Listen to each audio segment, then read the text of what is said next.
So we now begin our first session of today. Practical pathway to manage ESG regulations and reporting standard. It's my pleasure to introduce our first speaker, Patrick from Patrick International. Patrick is a leading expert on sustainability compliance and developing ESG strategies. We are eager to learn more about practical pathway for effective navigating the topic. So everyone, please join me in giving a big round of applause to welcome Patrick. Welcome, Patrick. So the stage is yours. Thank you. Good morning. Isn't this an amazing exhibition? So much wonderful products and so much innovation. I am delighted to be able to talk to you about practical pathways for emerging ESG regulations and reporting standards. How do you feel about this? It feels like a massive tidal wave, doesn't it? If you think about the countries where due diligence regulations are now in force, you can see all of these countries. They literally have regulations in place that will require you to demonstrate some conditions about your supply chain. And this is not the end. It is literally the very beginning. Because, for example, the European Union is working with 9 Latin American countries to create the same CSDDD in Latin America.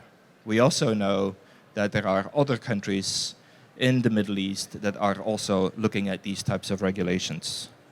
So if I am looking at which countries are currently looking at regulating supply chains from an ESG point of view, then the map starts looking like this.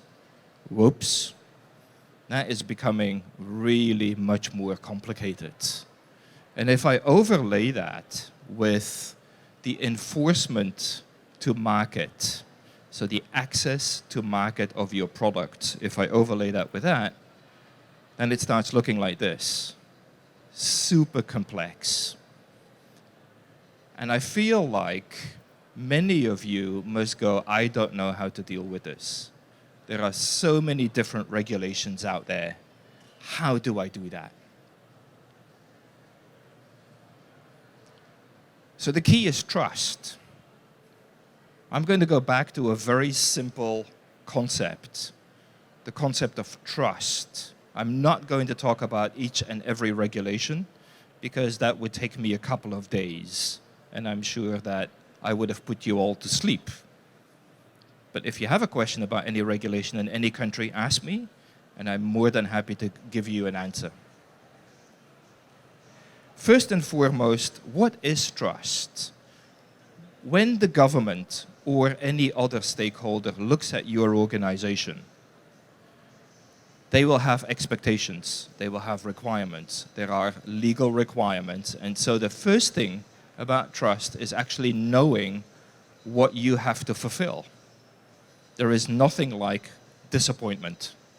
If you send a product to a market and it gets stopped at customs because it doesn't meet regulation, you fail.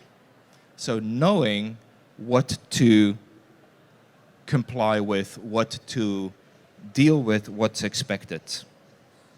Then you have to fulfill it. Fulfill it on a regular basis.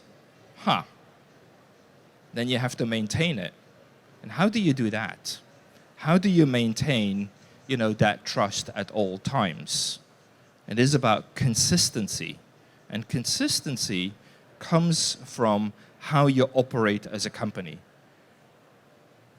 And we all know that many of you have ESG specialists, but the reality is that the consistency of performance, the most important function is procurement. They are going to be the key to actually ensuring that your product has access to the market. Finally, you have to demonstrate it, not only to your customers and clients, because they might be the ones putting it on the market, but also to the government.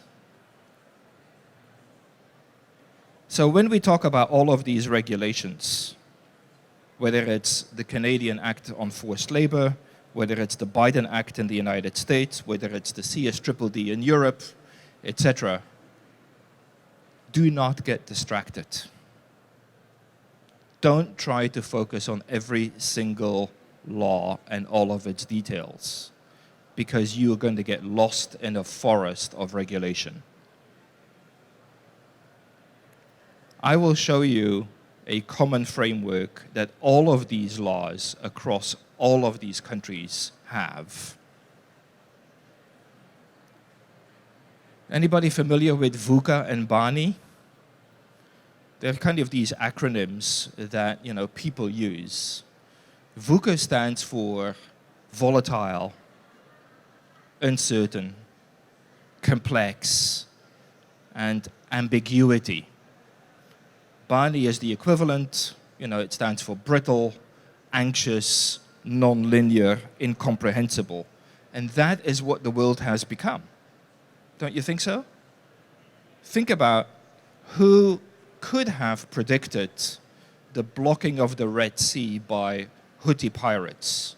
That basically is a major disruption onto the supply chain into Europe. Who could have predicted that? Who could have predicted the flood that is happening in Kazakhstan at the moment that is literally, affecting significant supply chains, including oil and gas, affecting other industries? Who could have predicted that? Nobody can predict that. But you still will have to deal with it as an organization. And at the same time, you still have to comply with the laws. So don't get distracted by the regulations and focus on rapid response procedures or processes in your company that can deal with supply chain disruption. Stick to your core mission. I know and I understand global climate change is important for us as we live on this planet. But carbon might not be the biggest impact that you have as a company. Maybe the biggest impact sits somewhere else. Maybe the biggest impact could be biodiversity because of the minerals and the mining that is happening. Maybe it is water. So stick to your core mission and don't deviate by trying to do everything and all. Finally, it is about supply chain, it is about procurement, and it is about management. It is not about the law, it is not about compliance, it's about managing your business well through procurement. You are looking at excellent product, you're looking at quality, you're looking at price, you're looking at on-time delivery, and ESG becomes a component of that. And therefore, you need to integrate it in procurement rather than keep it completely separate in some kind of weird ESG compliance function. That will not help you as an organization. And finally, from experience, we know companies that have their products stuck at customs so that they could not access the market. But what I can say is that if you have the data and you show intent that you are actually working on the topic, the government will give you grace. They will allow you to move forward and have your product, enter the market. So remember this crazy map with all of these countries and all of these laws that are coming up? They have one thing in common. One thing. They are all based on the OECD guidance for business. And in the OECD guidance for business, there are basically 5 steps. The first is ensure that you have the right policies and processes, not procedures. Procedures can help, but usually procedures end up on a shelf. It is about processes. Governments do not look at procedures. They look at consistency of implementation, i.e. processes. And a policy is not something that you created because you might have had a social audit. A policy legally is a public commitment. It is you saying to the world, we will have no children working in our supply chain. That's a public statement, and the government will look at that.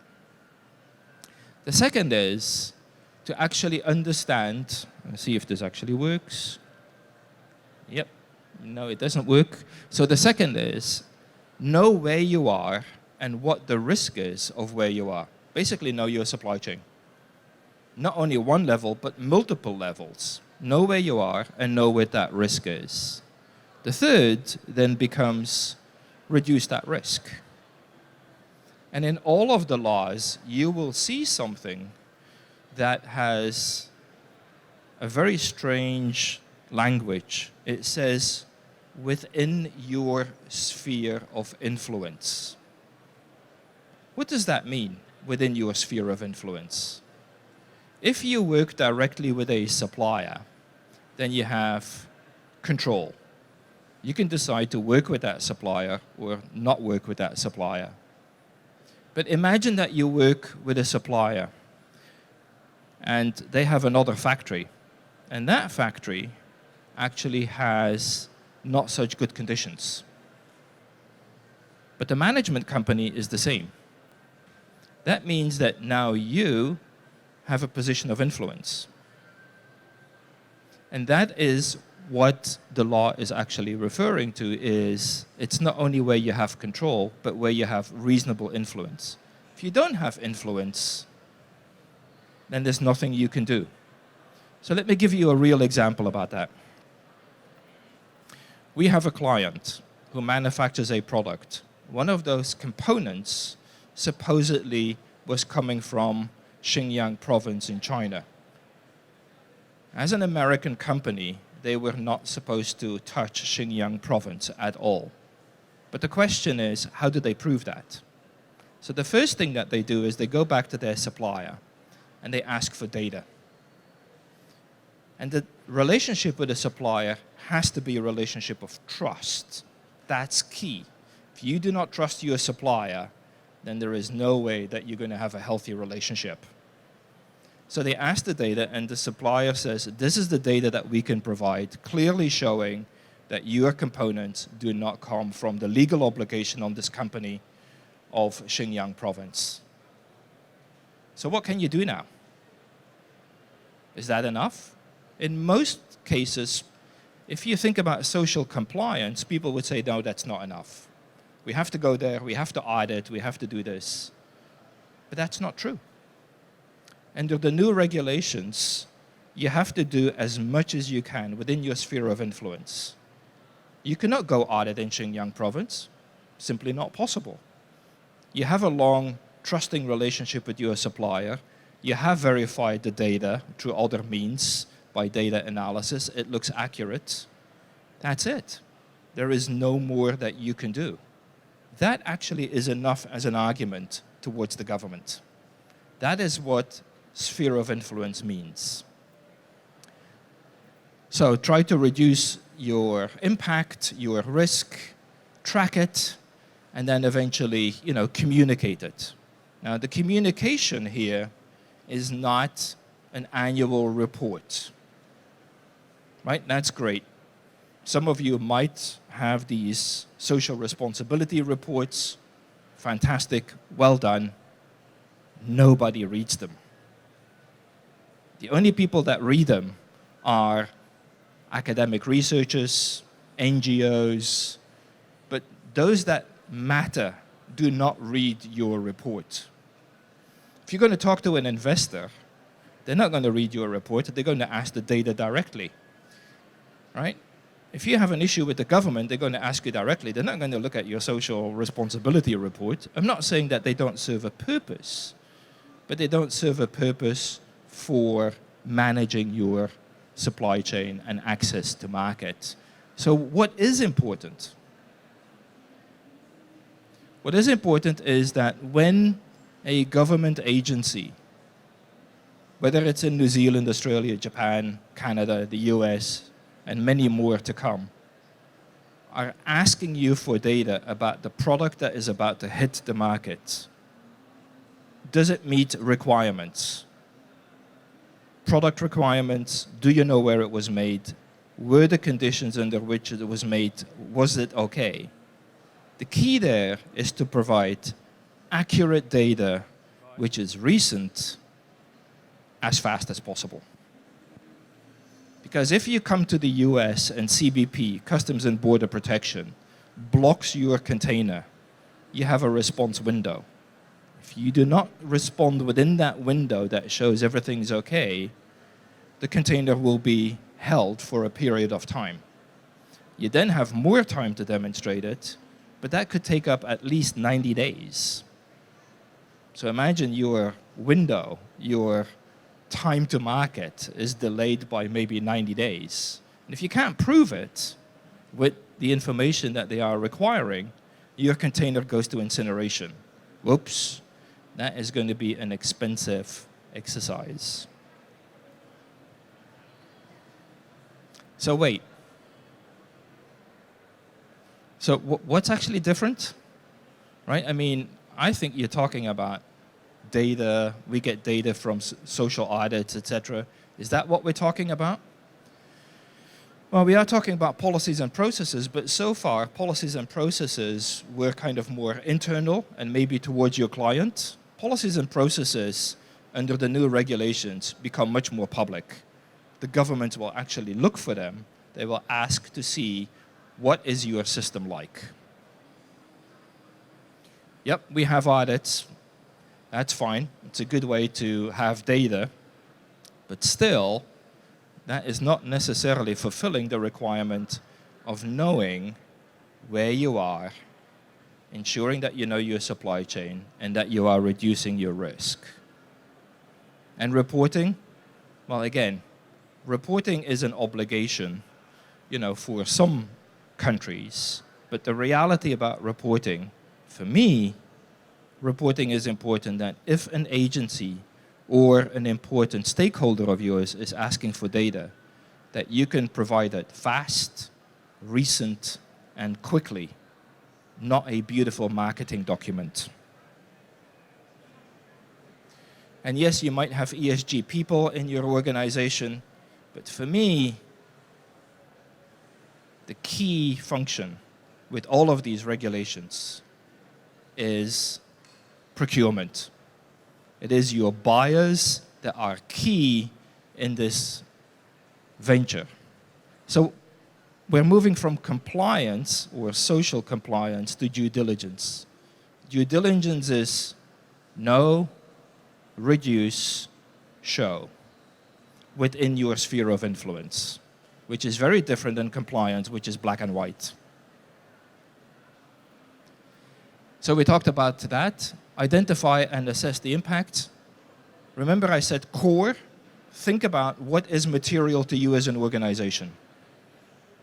Material, what's important, both from a financial point of view as well as from an ESG point of view. Not everything is equal. Your accountability is to manage the supply chain. Your accountability is not to manage the condition within the factory of your supply chain. It's to manage your supply chain. So back again to your buyers. They are critical. We talked about, we talked about risk and sphere of influence. When I talk about AI data, this is not artificial intelligence. I know there was a whole session about it yesterday. That's not what I'm talking about. The data I'm talking about is that what is going to be asked of you by agencies is A, for activity.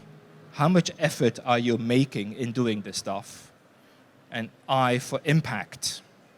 So you have to show both how active you are and what the impact has been.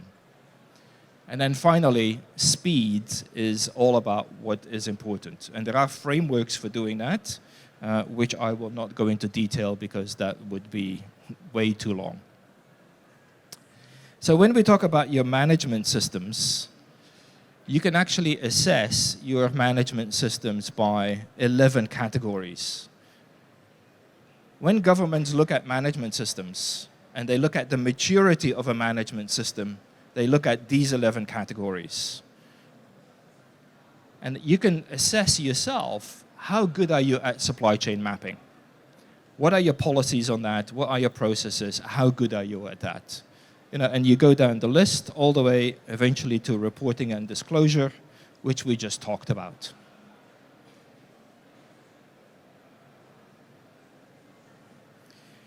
So when we think about what some government agencies are requiring more on an annual basis, they're asking about some kind of report on you. So not the access to market, but more the report.